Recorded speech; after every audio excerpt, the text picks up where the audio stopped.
With an estimated 1,500 to 2,000 movies being churned out every year, Nigeria's film industry, known as Nollywood, has flourished to become the second most prolific producer of feature films in the world, behind India's Bollywood. By comparison, Hollywood released slightly more than 600 movies last year, but it earned much more. So now, the mind-boggling number of releases in Nigeria is slowing, as some filmmakers begin to emphasize quality over quantity. Most of those films that were chunked out then, seem to, they really flooded the market. And, it seemed to be the same kind of story, same kind of people, recycling, just like Hollywood. And people want change. People want to see something different. While shoddy production values and shoestring budgets of $15,000 or less are still the norm, a new crop of filmmakers are producing high-quality films on a relatively big budget. Kunle Afolayan's latest film, Phone Swap, was shot for $400,000. In the last 5 years, it's a new ball game again, because now people realize that you can actually make a film with better production value, good stories, make more money than if you chunk out, low-quality films like every time. Although the cost of making quality films is rising, the amount of money being made is still relatively low. The industry is estimated to be worth $250 million. Compare that to Hollywood, which rakes in more than $10 billion a year. The reason? Most films here in Nigeria are distributed as DVDs. There are very few movie theaters in the country, and the DVDs sell for less than $2 per film. We don't have a properly structured industry in terms of distribution. If I say to you, okay, I'll give you a certain percentage from whatever it is I make, the film they're not pre-sold.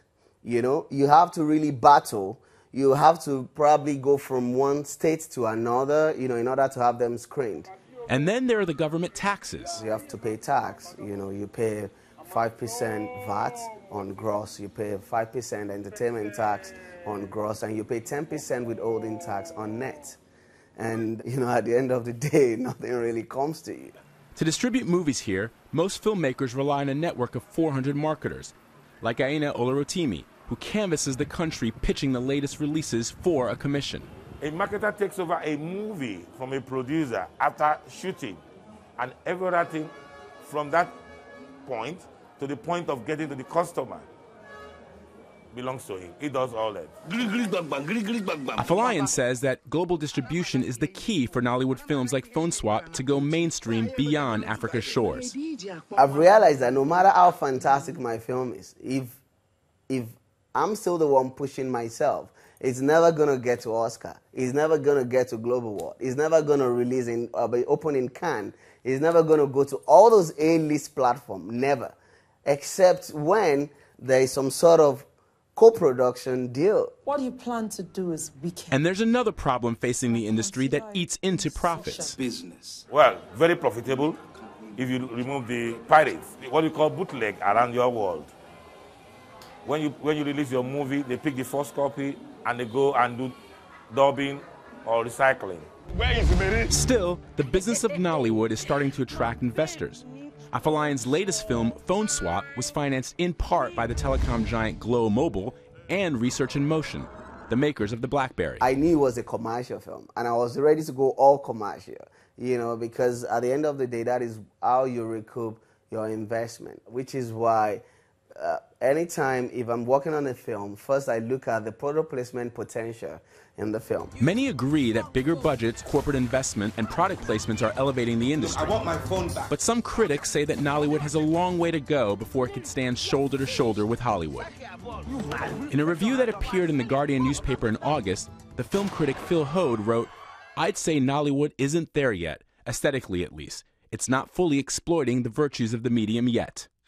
But Nigerians say that isn't taking into account how far they've already come. When we were going to start doing business of film in Nigeria, we were shooting with Panasonic M350, domestic camera. Then we were releasing movies on VHS cassette. Then we were shooting and editing in 2 days, 3 days.